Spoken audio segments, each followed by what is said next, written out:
ஆசீர்வாதம் பண்ணுங்க. எதுக்கு இதெல்லாம்? இதெல்லாம் சாஸ்திரம். சீக்கிரம் ஆசீர்வாதம் பண்ணுங்க, என் கால் வலிக்குது. சரி எடு. வாங்க உட்காருங்க.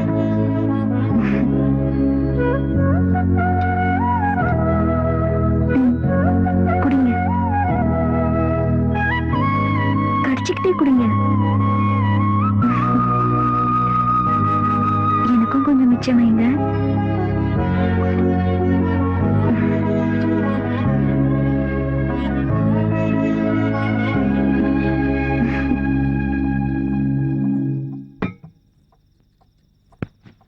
பாருங்க, கல்யாணம் எல்லாம் முடிஞ்சிருச்சு. இப்ப நம்ம 2 பேரும் புருஷன் பொண்டாட்டி. புருஷன் பொண்டாட்டி நடுவுல எந்த ரகசியமும் இருக்க கூடாது. அதான் நம்ம 2 பேருக்கும் நல்லது. இப்ப சொல்லுங்க, அவளுக்கும் உங்களுக்கும் என்ன சம்பந்தம்?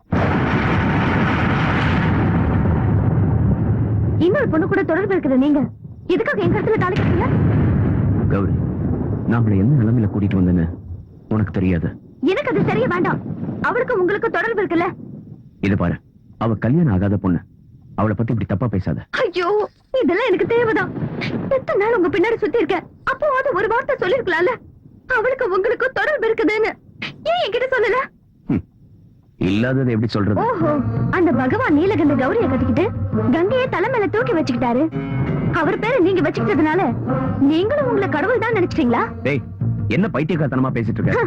ஆமா ஆமா, நான் ஒரு பைத்தியம் தான். ஆனா நீங்க கடவுள்ல. டேய், இப்படி கத்தி பேசாத. ஜமீன்தாரை ஏக்க மத்தவங்களுக்கு எல்லாம் கேட்க போதும். நீங்க படுத்துக்கோ, நான் வெளியே படுத்துக்கிறேன். உனக்கு அவகிட்ட போனல.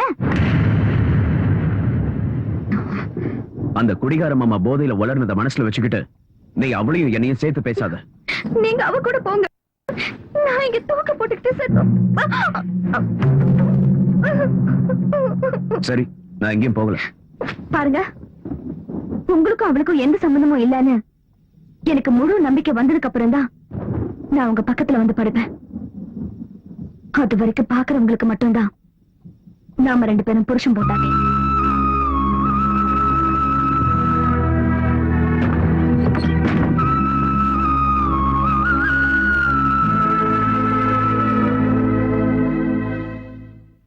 இந்த ஐயா, சொத்தெல்லாம் இவ்வளவு அவசரமா நீலகண்ட பேருக்கு மாத்தி எழுத சொல்றீங்க? பாருங்க வக்கீல் சார், எங்க அப்பா எழுதி வச்சிருக்கிற உயில் படி சொத்துக்கள் எல்லாம் கல்யாணத்துக்கு அப்புறம் கௌரிக்கு சேரணும். நீலகண்டன் கூட என் வீட்டுல பல வருஷங்களா வேலை செஞ்சுட்டு இருக்கிறவன். எந்த ஜென்ம உறவோ என்னமோ எங்க வீட்டு மருமகன் ஆயிட்டான். அவனுக்கு இந்த சமுதாயத்துல கௌரவமும் மரியாதையும் இருக்கணும்ல. அதுவும் இல்லாம நீலகண்டன் இப்ப வெறும் நீலகண்டன் சொல்லாம எங்க கௌரியோட புருஷன் நீலகண்ட ஜமீன்தார்னு சொல்லணும்.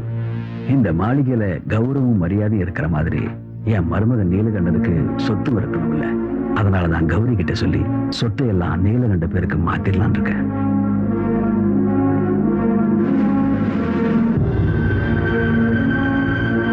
எதுவும் இல்லாமலே என் பேச்ச கேக்குறது இல்ல.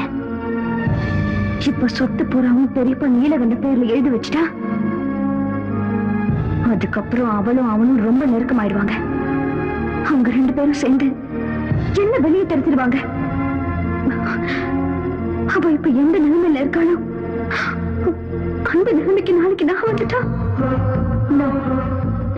இல்ல இல்ல, அப்படி நடக்க நான் விட மாட்டேன். அது நடக்கவும் கூடாது. சொல்லுங்க லாயர் சார், என்ன பத்திரம் எல்லாம் ரெடி ஆயிடுச்சா? ரொம்ப சந்தோஷம், ரொம்ப சந்தோஷம். சைன் பண்றது ஒண்ணுதான் மிச்சமா?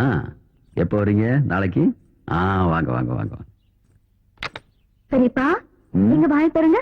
என்னம்மா விசேஷம்? வாய தருங்க.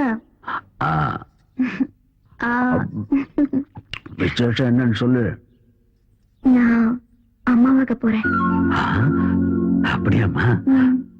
இப்ப உங்க அப்பா அம்மா உயிரோடு இருந்திருந்தா எவ்வளவு சந்தோஷப்பட்டிருப்பாங்க. கடவுள் உனக்கு நல்லதுதான் செய்வார்மா. கௌரி, சரசு, ஒரு கிளாஸ் தண்ணி கொண்டு வா. இத கொண்டு வரமா? கௌரி, இப்ப நீ சந்தோஷமா இருக்க வேண்டிய நேரமா.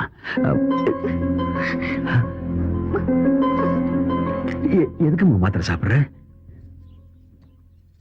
என்ன மன்னிச்சிருங்க பெரியப்பா, நான் அம்மா ஆகிறதுக்கு அதிர்ஷ்டம் இல்லாதவ. நான் இதெல்லாம் செய்யறது ஏன் விருப்பத்தோட இல்ல. நீ என்ன சொல்ற? ஆமா பெரியப்பா, நான் ஆசைப்பட்ட நீலகண்ட நான் தாயாகிறது ஆசைப்படல. என் கர்ப்பத்தை கலைக்க சொல்லி கட்டாயப்படுத்துறாரு. எதுக்காக இப்படி எல்லாம் செய்யறாருன்னு எனக்கு புரியவே இல்ல. அப்படி நான் என்ன அவருக்கு தப்பு பண்ணிட்டேன்? அவ அப்படி சொன்னா நீ அதை கேட்கணுமா என்ன? அவர் சொல்ற மாதிரி செய்யலன்னா என்ன துன்புறுத்துவாரு. நம்ம குடும்ப கௌரவத்தை நினைச்சு இத நான் யார்கிட்டயும் சொல்லல. எனக்கு உங்களை விட்ட வேற யாரு இருக்கா பெரியப்பா?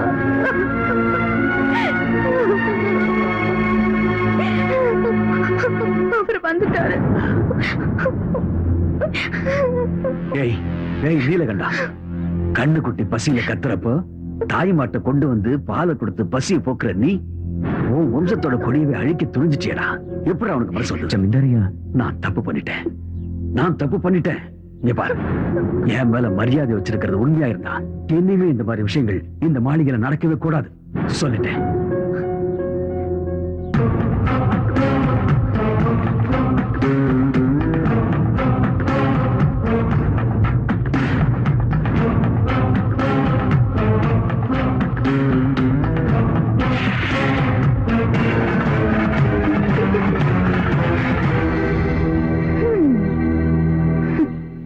எதுக்காக இந்த நாடகம்? கல்யாணமாகி இத்தனை நாள் ஆகியும் புள்ள பெத்துக்க முடியாதவனு ஊருக்குள்ள என்ன பத்தி யாரும் பேசிடக்கூடாது. அதனாலதான் இல்லாத கருவை உருவாக்கி பொறுக்க இருந்த குழந்தைய நீங்க கொன்னுட்டீங்கன்னு சொன்னேன். இனிமே பெரியப்பா சொத்தை உங்க பேருக்கு எழுதி வைக்க மாட்டாருல?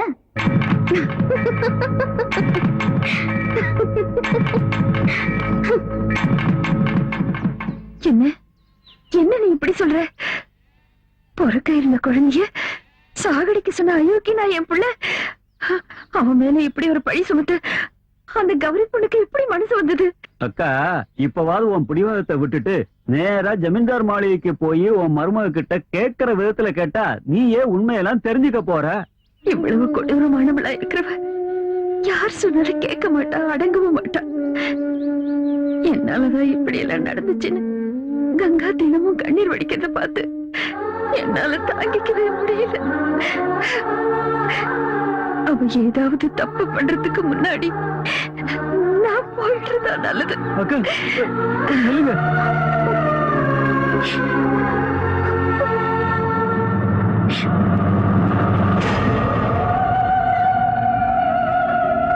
வாடி என் சக்களத்தை வா.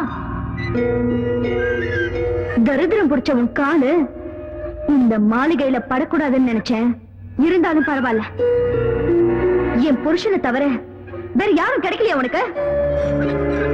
உங்க புருஷனுக்கும் எனக்கும் என்ன சம்பந்தமும் இல்ல. நீங்க என்ன வீணா தப்பா புரிஞ்சிட்டு இருக்கீங்க அப்படின்னு சொல்ல வந்திருக்கியா?